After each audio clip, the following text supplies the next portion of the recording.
उपस्थित भइरहेको छु। हाम्रो कम्पनीले केही प्लेलिस्टहरू तयार पारिरहेको छ जुन तपाईहरुको लागि एकदमै बेनिफिसियल हुनेछ र त्यही क्रममा एनएलपी को कोर्स बारे तपाईहरु आज भिडियो बनाउन गइरहेको छु। फर्स्ट र सेकेन्ड लेसनमा मैले एनएलपी को डेफिनेसन र पर्सनल गोल को बारेमा तपाईहरुलाई जानकारी दिए र सेकेन्ड लेसनमा एनएलपी कम्युनिकेसन मोडलहरुको बारेमा पनि तपाईहरुलाई जानकारी दिए। ल आज हाम्रो थर्ड लेसन हो generating success model. First, we start from the revision, definition and personal goal of NLP. NLP को सिम्पल में भन्नु पर्दाखेरि NLP जे चलिरहेको छ त्यो NLP हो र जे चलिरहेको छैन त्यो NLP हैन। सिम्पली भन्नु पर्दाखेरि हामीले जे एडप्ट गरिरहेका छौं अहिले लाइफमा त्यो NLP हो र जे गरिरहेको छैनौं त्यो NLP हैन। सेकेन्डमा NLP कम्युनिकेसन मोडलको बारेमा तपाईहरुलाई भने एनएलपी कम्युनिकेसन मोडल भनेको चाहिँ के हो भन्दा तपाईं जति पनि सेन्स organले इन्फर्मेसन दिनुहुन्छ आफ्नो ब्रेनमा हो त्यो ब्रेनले क्याप्चर गर्छ र तपाईहरुको ल्याङ्ग्वेज केही कुराप्रति कस्तो हुन्छ त्यसलाई जानकारी दिन्छ। जस्तो फर्स्ट हाम्रो ब्रेनमा भन्नु पर्दाखेरि 1.4 मिलियन इन्फर्मेसन स्टोर हुन्छ तर त्यो एक्स को फर्ममा स्टोर हुँदैन त्यो वाई को फर्ममा फिल्टर भएर सेभ हुन्छ। फर्स्ट फिल्टरमा हामी त्यसको भ्यालु बुझ्छौं त्यसपछि एटिट्युड के हुन्छ त्यसमा मेमोरी हुन्छ डिसिजन लिन्छौं त्यसपछि जुन मेमोरी हाम्रो दिमागमा सेभ भइरहेको छ त्यो कुनै घटना हुन्छ या कुनै इन्सिडेन्ट हुन्छ जुन राम्रो फर्ममा हाम्रो दिमागमा गइरहेको हुन्छ या नराम्रो फर्ममा गइरहेको हुन्छ त्यो हाम्रो ब्रेनमा स्टोर हुन्छ। नेक्स्ट फिल्टरमा डिलिसन डिस्टोर्सन एन्ड जेनरलाइजेसन जुन मेमोरी हामीलाई याद गर्नु छैन जुन घटना हामी डेली फेस गरिरहेको छौं या केही इन्सिडेन्टहरु हाम्रो डेली लाइफमा कमनली हुन्छ त्यो हामी ब्रेनमा हतपत राख्न खोज्दैनौं हो त्यसलाई चाहिँ फिल्टर टुलले फिल्टर गर्नुहुन्छ। थर्डमा हुन्छ filter 3 internal representation state physiology and external behaviour. हामीमा कुनै घटना भएको छ भने फर्स्ट हाम्रो ब्रेनमा गएर इन्टरनल रिप्रेजेन्टेसन बनाउँछौं जस्तो मेमोरीको फर्ममा स्टोर हुन्छ हैन। त्यसले हाम्रो साइकोलोजीसँग काम गरेर के हुन्छ भने फर्स्टमा त कुनै राम्रो घटना घटेको छ भने त्यो पोजिटिभ पाराले हाम्रो ब्रेनमा स्टोर हुन्छ र त्यही कुरा नेगेटिभ घटना घटेको छ भने हाम्रो त्यो नेगेटिभ थटमा गएर सेभ हुन्छ। त्यसपछि हामी त्यसलाई स्टेट बनाउँछौं या त पोजिटिभली लिन्छौं या त नेगेटिभ त्यो हाम्रो घटनासँग भर पर्छ हैन। त्यसपछि हाम्रो फिजियोलोजी चेन्ज हुन्छ बडी ल्याङ्ग्वेज चेन्ज हुन्छ। कुनै पोजिटिभ कुरामा हामीले रिप्लाई दिनु छ भने अभियसली हाम्रो फिजियोलोजी राम्रो भएर बडी ल्याङ्ग्वेज पनि राम्रो हुन्छ र कुनै नेगेटिभ कुरामा हामीले रिप्लाई दिनु छ भने अभियसली त्यो नराम्रो कुरामा बडी ल्याङ्ग्वेज चेन्ज हुन्छ हैन। त्यसपछि हाम्रो एक्सटर्नल बिहेभियर हामी जे ल्याङ्ग्वेज युज गर्छौं र बिहेभियर देखाउँछौं त्यो हाम्रो एक्सटर्नल बिहेभियर हुन्छ। जस्तो अब राम्रो कुरा भयो भने हामी त्यसलाई पोजिटिभ रेस्पोन्स दिन्छौं तर केही नेगेटिभ कुरा भएको छ भने हामी नेगेटिभ ल्याङ्ग्वेजमा युज गर्छौं। कसैले हाम्रो प्रति राम्रो बिहेभियर देखायो भने अभियसली हामी राम्रो तरिकाले नै उलाई बिहेभ गर्छौं तर कसैले नराम्रो नै बिहेभियर देखाएको छ भने हामी नेगेटिभली नै त्यो मान्छेलाई जज गर्छौं या एक्सटर्नल बिहेभियर देखाउँछौं। आज हामी लेसन 3 जेनेरेटिङ सक्सेस मोडलको बारेमा तपाईहरुसँग कुरा गर्छौं हैन। सक्सेस केलाई भन्छ जुन हामी यति धेरै मेहनत गर्दैछौं त्यो केको लागि हो मेन त हामीले सक्सेस पाउनु हैन कि हाम्रो लाइफमा अलिकति राम्रो चेन्ज आओस् या हामी सक्सेसफुल हामी नाम कमाऊँ हाम्रो हेल्थ राम्रो होस् या हाम्रो रिलेटिभसँग रिलेसन राम्रो होस् त्यसलाई सक्सेस मानिन्छ। त्यसको मेन मोटो चाहिँ के हो भन्दा क्वेशन या मोटो भन्नु पर्दाखेरि पनि क्वेशन चाहिँ के हो भन्दाखेरि मेन र इम्पोर्टेन्ट बिलिफ हो। आफूमाथि मान्छेहरुलाई सबैलाई बिलिफ हुन्छ हैन या अरूमाथि जस्तो हामीलाई भगवानमा धेरै बिलिफ छ कि राम्रो काम गर्यौं भने हामीले राम्रो काम फल पाउँछौं र नराम्रो काम गर्यौं भने हाम्रो कामको फल पनि त्यही अनुसार हुन्छ। फर्स्टमा मान्छेहरुलाई बिलिफ हुनुपर्छ के कुराको लागि जस्तो अब म स्टुडेन्ट हो मलाई एक्जाममा राम्रो ल्याउनु छ भनेर मलाई पर्सनल आफूमाथि बिलिफ छ त्यसले गर्दाखेरि म आफ्नो बिलिफले गर्दाखेरि एक्जाममा राम्रो गर्छु त्यो मेरो बिलिफ हो जुन म आफूप्रति राम्रो गर्नलाई या सक्सेस पाउनलाई युज गर्छु। बिलिफ एउटा मेन इम्पोर्टेन्ट क्वेशन हो हाम्रो लाइफमा हैन। जस्तो म स्टुडेन्ट हो र मलाई आफूमाथि बिलिफ छ कि म एक्जाममा राम्रो गर्छु त्यही बिलिफ लिएर म पढ्ने गर्छु हैन। त्यसपछि मेरो बिलिफ रिजल्ट आएपछि मेरो सक्सेस देखिन्छ हैन। त्यसै कारणले नै भन्दाखेरि चाहिँ बिलिफ एकदमै धेरै इम्पोर्टेन्ट हो। And belief can never be constant भनेको यो कन्स्ट्यान्ट हुँदैन क्या। जस्तो अब हामी सानो हुँदाखेरि हामी इमेजिन गर्थ्यौँ कि मोटर बाइक चलाउनु हामी सक्दैनौँ होइन, त्यो हाम्रो त्यो टाइमको बिलिफ थियो। तर अब ठुलो हुँदै जाँदाखेरि हाम्रो त्यो बिलिफ चेन्ज भयो भन्दाखेरि त्यो बिलिफ हाम्रो कन्स्ट्यान्ट हुँदैन क्या, चेन्ज हुँदै जान्छ। अनि नेक्स्ट रिडिफाइन पनि गर्न सकिन्छ त्यो बिलिफलाई चाहिँ। आफूमाथि बिलिफ छ भने, जस्तो अब मलाई इक्जाममा टप ल्याउनु छ होइन, मैले आफ्नो बिलिफ चेन्ज गरेँ कि मलाई गर्नु छ भनेर, त्यो बिलिफ हुँदाहुँदै मैले आफूमा मेहनत गरेँ, त्यसपछि मेरो बिलिफ बढेर मेरो सक्सेसतिर लगेको भनेपछि मैले टप नै गऱ्यो भने त्यो मैले आफूमाथि बिलिफ गरेको र सक्सेस पाएको। नेक्स्ट बिलिफ पछिको मेन क्वेसन हो पोटेन्सियल। तपाईँले आफूमाथि त्यो बिलिभ गर्नु भएन कि यो म गर्न सक्छु भनेर, तर त्यसको लागि तपाईँसँग इनफ पोटेन्सियल छ कि छैन। जस्तो अब कुनै बिजनेसम्यानले सपोज आफ्नो बिजनेस इस्टाब्लिस गर्नु छ भने त्यसलाई रिसोर्सेस या फाइनेन्सियल कन्डिसन पनि उसको राम्रो हुनु पर्यो होइन। त्यसको लागि उसको पोटेन्सियलै छैन भने अभियसली उसले बिजनेस गर्न सक्दैन, उसले जब चुज गर्नुपर्छ होइन। तर यसकै सट्टा उसको पोटेन्सियल राम्रो छ भने, रिसोर्स बेसी राम्रो छ या फाइनेन्सियल कन्डिसन पनि उसको राम्रो छ भने बिजनेस इस्टाब्लिस गर्न सक्छ, आफूमाथि बिलिभ छ भने होइन। त्यो भनेको के हुन्छ भने पर्सनल एटिट्युड हुनुपर्छ, या त पोजिटिभ एटिट्युड हुन्छ या त नेगेटिभ एटिट्युड हुनुपर्छ। जस्तो पोटेन्सियल हुँदाखेरि मसँग इनफ पोटेन्सियल छ कि छैन त्यो काम गर्नुको लागि हो, त्यो म डिटरमाइन गर्छु आफैले। या त मसँग त्यो पोटेन्सियल छैन भने म त्यो ट्राई नै गर्दिनँ। पोजिटिभ छ भने आफूलाई पोजिटिभ लिएर म आफ्नो बिलिफलाई लिएर अगाडि बढ्छु त्यो काम गर्नु। तर पोटेन्सियलै छैन भने अभियसली म गर्दिनँ त्यो काम होइन। त्यो पोजिटिभिटी या नेगेटिभिटी हाम्रो भित्रै हुन्छ, तर त्यो हामीले चिन्नु सक्नु पर्यो।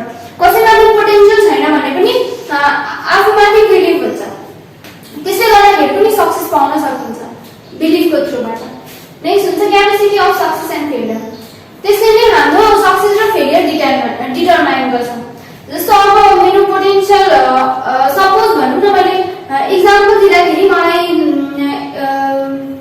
इक्जाममा टप गर्नु छ भने म सुरुमा आफूमाथि बिलिभ गर्छु कि म गर्न सक्छु भनेर, र मेरो पोटेन्सियल पनि राम्रो छ कि म रातभरि पढेर पनि आफूलाई 24 घण्टा या 18 घण्टा टाइम दिएर मेरो पढाइलाई म टप गर्न सक्छु या राम्रो नम्बर ल्याउन सक्छु भनेर त्यो मेरो बिलिफ र पोटेन्सियल मिक्स भएर अटोमेटिकली रिजल्ट आउँछ होइन।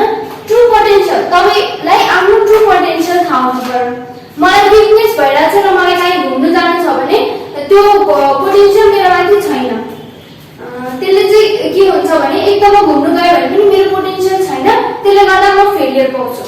तर त्यसकै सट्टामा हेल्दी छु र मलाई बाहिर घुम्नु जानु मन छ र मेरोमा पोटेन्सियल छ भने अभियसली म घुम्नु जाँदाखेरि सक्सेसफुल हुन्छ आफ्नो साथीहरूसँग। Next tap into true potential. आफ्नो भित्रको पोटेन्सियललाई सुरुमा चिन्नुहोस्। या त तपाईँले त काम गर्नु सक्नुहुन्छ कि हुँदैन, या त त्यतिकै छोडिदिनुहुन्छ। आफूभित्र जे पोटेन्सियल त्यसलाई चिन्न सक्नुपर्ने हुन्छ। जस्तो अब सानो बच्चालाई नै मोटर बाइक चलाऊ भनेर भन्यो भने त्यसले चलाउन सक्दैन, किनभने उसमा पोटेन्सियल हुँदैन। र त्यही ठुलो मान्छे 25-30 देखि एज ग्रुपको केटा या केटीलाई दियो भने अभियसली उसले इजिली चलाइदिन्छ, किनभने उसमा पोटेन्सियल हुन्छ। र तेस्रोमा हुन्छ एक्सन्स। एक्सन्स केको लागि परफर्म हुन्छ त्यो सक्सेस पाउनलाई। जस्तो अब मलाई आफ्नो असाइनमेन्ट कम्प्लिट गर्नु छ भने र मैले असाइनमेन्ट कम्प्लिट गर्न भने भोलि मलाई थाहा छ कि मलाई सरले गराउनुहुन्छ भनेर, त्यसको लागि मैले सर्टेन प्लान बनाएँ होइन, त्योसँग वर्क गरेँ। जस्तो अब मेरो असाइनमेन्ट 5 घण्टामा कम्प्लिट हुन्छ भने अभियसली म त्यसलाई 4 घण्टा या 3 घण्टामा त कम्प्लिट गर्न सक्दिनँ। त्यसैले आफ्नो फुल एक्सन चाहिँ आफ्नो वर्कमा दिनु पर्यो। Why do we take action? Action किन लिन्छ भने हामीलाई सक्सेस पाउनु छ केही कुरामा या केही कुरा एचिभ गर्नु छ भने अभियसली हामीले एक्सन देखाउनै पर्छ। Number of action. सपोज कुनै एउटा लेडीले आफ्नो वेट लुज गर्नु छ भन्दाखेरि उसको वेट 60 केजी छ भने उसलाई 50 केजी बनाउनु छ भने अभियसली उसले आफूमाथि बिलिभ गर्नुपर्छ सुरुमा।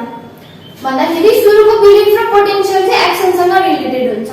सुरुमा आफूमाथि बिलिभ हुनु पर्यो उसलाई कि म वेट लुज गर्न सक्छु, 60 देखि 50 केजीमा आउनु सक्छु भनेर। त्यसपछि उसमा पोटेन्सियल छ कि छैन त्यति, लाइक भनौँ न अब म यति घण्टा काम गरेर या यति घण्टा जिम गरेर म 1-2 घण्टा जिम आफूलाई एक्स्ट्रा टाइम दिन्छु या डाइटिङ गरेर भए पनि म आफ्नो वेट लुज गरेर छाड्छु, हो त्यस्तो पोटेन्शियल हुनुपर्छ आफूमा हैन। थर्डमा चाहिँ के हुन्छ एक्सन्स परफर्म गर्नु पर्यो भने एक्सन्स भन्दा टाइममा जिम जानु पर्यो 1 घण्टाको टाइम जिमलाई निकालेको छ भने अभियसली उता जिम जानै पर्यो त्यसपछि हालिहाली खाना खानु पर्यो हैन।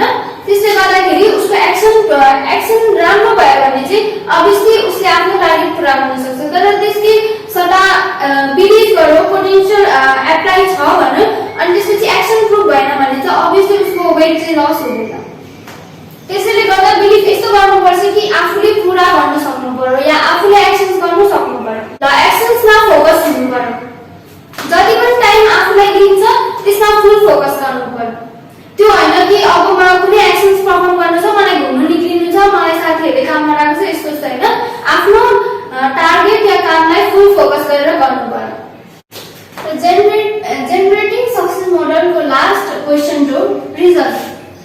अब तपाईले कुनै एक्सन परफर्म गर्नुभयो भने सुरुमा तपाईले एउटा प्लान बनाउनु भएन। जस्तो सपोज अब मलाई एक्जाममा म 10 पोजिसनमा छु भने 9 या 8 पोजिसनमा आउनु छ भने म सुरुमा आफूलाई बिलिभ गर्छु कि म यो काम गर्न सक्छु कि सक्दैन र ममा पोटेन्शियल कति छ। म या त 8 घण्टा काम पढेर पनि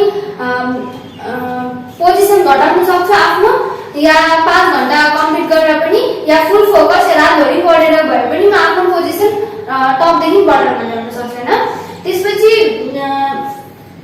त्यसलाई म एक्सनमा ल्याउँछु हैन। अब 24 घण्टा मैले मोबाइल चलाएर त म आफ्नो पोजिसन झार्न सक्दिन 10 देखि 8 पोजिसनमा। त्यसको लागि मैले आफ्नो पढाइको टाइम निकाल्नु पर्ने हुन्छ हैन। त्यसपछि के हुन्छ भने एक्सन परफर्म गर्दै जाँदा एक्जाम भइसकेपछि आफ्नो रिजल्ट हेर्दाखेरि या त मैले राम्रो गरेको हुन्छु सिधै आफ्नो टार्गेट कम्प्लिट गरेको हुन्छु या त आफ्नो टार्गेट कम्प्लिट गरेको हुँदैन हो त्यो चाहिँ रिजल्ट हुन्छ। इफ पोजिटिभ रिजल्ट या त मैले 10 देखि 8 पोजिसनमा आफ्नो रिजल्ट ल्याएको छु भने त्यो अभियसली मेरो लागि राम्रो हुन्छ। तर त्यसकै सट्टा मैले 11 पोजिसन या 12 पोजिसन ल्यायो भने त्यो मेरो नेगेटिभ हुन्छ हो। त्यसले गर्दाखेरि चाहिँ हाम्रोमा नयाँ बिलिफ बन्छ क्या।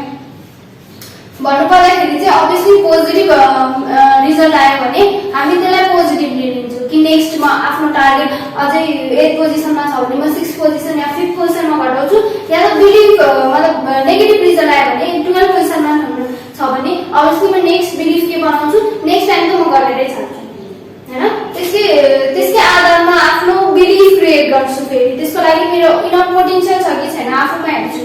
त्यसपछि म आफ्नो एक्सन्सहरुतिर ध्यान दिन्छु। लास्टमा आफ्नो रिजल्टकोतिर वेट गर्छु। त्यही एउटा सिरिजमा बिलिभ पोटेन्शियल एक्सन्स र लास्टमा रिजल्ट हुन्छ। अनि result are the score board of actions भनेको जति पनि हामीले बिलिभ पोटेन्शियल र एक्सन्स परफर्म गरेको छौं लास्टमा हाम्रो रिजल्ट आउँछ। त्यसलाई चाहिँ हामी स्कोर बोर्ड गर्छौं हैन। या त त्यो पोजिटिभ हुन्छ या त नेगेटिभमा पनि हुन सक्छ। त्यो आफूले एक्सन्स कसरी गरेको छ र गरेको छैन भनेर त्यो आधारमा हुन्छ र त्यसले गर्दा नै हामी फेरि बिल्ड अप गर्छौं आफ्नो बिलिफ। फेरि नयाँ बिलिफतिर लाग्छौं। त्यसपछि पोटेन्शियल क्रिएट गर्छौं हाम्रोमा पोटेन्शियल छ कि छैन। नेक्स्ट हामी एक्सन परफर्म गर्नतिर जान्छौं। लास्टमा रिजल्टको वेट गर्छौं भन्दाखेरि त्यो सर्कल आफै डेभलप हुँदै जान्छ कि हामीमा भन्छौं नि कि इगो क्रिएट हुँदै जान्छ कि म गर्न सक्छु या गरेर छाड्छु हैन। यही सब क्वेशनहरुले मान्छेहरुमा विभिन्न प्रकारको साइकोलोजी डेभलप हुन्छ। जस्तो अब धनी मान्छेहरु जहिले जहिले धनी भइरहेको छ उनीहरुको धन बढिरहेको छ किनभने त्यो भनेको चाहिँ कहाँबाट आएको भने फर्स्टमा उनीहरुले आफूमाथि त बिलिभ गर्छ। त्यसपछि आफ्नो पोटेन्शियल हेर्छ छ कि छैन म गर्न सक्छु कि सक्दैन। नेक्स्टमा एक्सन्स परफर्म गर्छ। जस्तो मलाई धेरै सेल गर्न छ भने उनीहरुले एक्सन्स पनि त्यही प्रकारले लिन्छन्। मलाई 1-2 घण्टा काम गरेर पुग्दैन म 5-6 घण्टा काम गर्छु। त्यो एक्सन्स राम्रो पोजिटिभ एक्सन्स गर्दाखेरि उनीहरुको रिजल्ट पनि पोजिटिभ आउँछ हो। यही कारणले भन्नु पर्दाखेरि चाहिँ मेन्टालिटी मान्छेको मेन्टालिटी नै त्यस्तै भइसकेको हुन्छ के। जस्तो अब मलाई सक्सेस पाउनु छ भने अभियसली मेरो मेन्टालिटी सक्सेसतिर लाग्छ।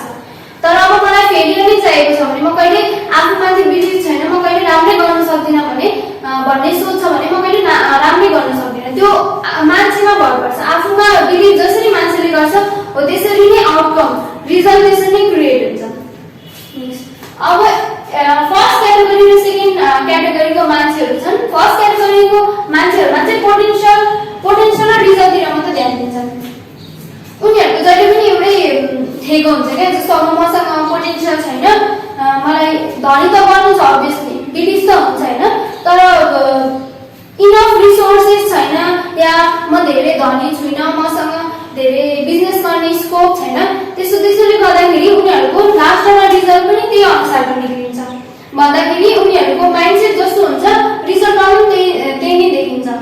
ल नेक्स्ट क्याटेगोरीको पर्सन हुन्छ जो चाहिँ बिलिफ र एक्सनमा मात्र फोकस गर्छ। यस्तो मान्छेहरु चाहिँ के गर्छन् भने फर एक्जाम्पल एउटा बिजनेसम्यान छैन, उलाई आफूमाथि फुल बिलिफ छ, तर त्यति धेरै पोटेन्शियल छैन भने पनि उले आफूमाथि बिलिफ छ भने गर्न सक्छ क्या। जस्तो अब बिजनेस गर्दै जाँदाखेरि उले जति पनि प्रफिट कमाएको हुन्छ त्यो आफूलाई नराखिकन बिजनेसमा हाल्छ। त्यसले गर्दाखेरि आफै पोटेन्शियल क्रिएट हुँदै जान्छ। पोटेन्शियल क्रिएट हुँदै गयो भने उले आफै एक्सन त गरि नै रहेको छ, भन्दाखेरि पनि उले सेल्स बढायो भने, आफ्नो बिजनेसमा लगायो भने उसको एक्सन्सहरु आफै बढ्दै जान्छ र बिलिफ पनि बढ्दै जान्छ। त्यसले गर्दाखेरि उसको बिजनेस अझै राम्रो हुँदै जान्छ। त्यसले गर्दाखेरि बिलिफ सुरुमा हुन्छ, त्यसपछि पोटेन्शियल त आफै क्रिएट भइहाल्छ। त्यसपछि एक्सन त गरेकै छ, लास्टमा उसको रिजल्ट पनि पोजिटिभ निस्किन्छ। किनभने मान्छेहरुको मेन्टालिटी जस्तो हुन्छ, रिजल्ट पनि त्यसै नै निक्लिन्छ। हो, यो सबले गर्दाखेरि यो सेकेन्ड क्याटेगोरीको पर्सन चाहिँ एकदमै सक्सेसफुल हुन्छन्, किनभने उनीहरुलाई आफूमाथि स्ट्रङली बिलिफ हुन्छ र उनीहरु एक्सन्स परफर्म गर्नमा पनि धेरै नै अगाडि हुन्छन्। तपाईहरुलाई लाइफमा सक्सेस पाउनु छ भने अभियसली फर्स्टमा आफूमाथि बिलिफ राख्नुहोस् कि म यो गर्न सक्छु र म गरेर छाड्छु। नेक्स्ट पोटेन्शियल त्यो आफै आइहाल्छ तपाईमा। भन्दाखेरि नि आफूमाथि बिलिफ भयो भने पोटेन्शियल भगवानले या कहीँ तपाईहरुको साथीहरुले नै मिलाइदिरहेको हुन्छ त्यो पोटेन्शियल, या त आफै क्रिएट गर्न सक्नुहुन्छ त्यो पोटेन्शियल हैन। त्यसपछि एक्सन्स, अभियसली तपाईले एक्सन गर्नुभयो भने सक्सेसफुल त हुन्छ नि हैन, लास्टमा रिजल्ट पनि पोजिटिभ नै निक्लिन्छ। यही कारणले चाहिँ मान्छेहरु धेरै सक्सेसफुल हुन्छ। र यो भन्दै मेरो भिडियो अन्त्य हुन्छ। मेरो भिडियोलाई लाइक गरिदिनु होला र शेयर गरिदिनु होला, हाम्रो च्यानललाई सब्स्क्राइब गरिदिनु होला। धन्यवाद।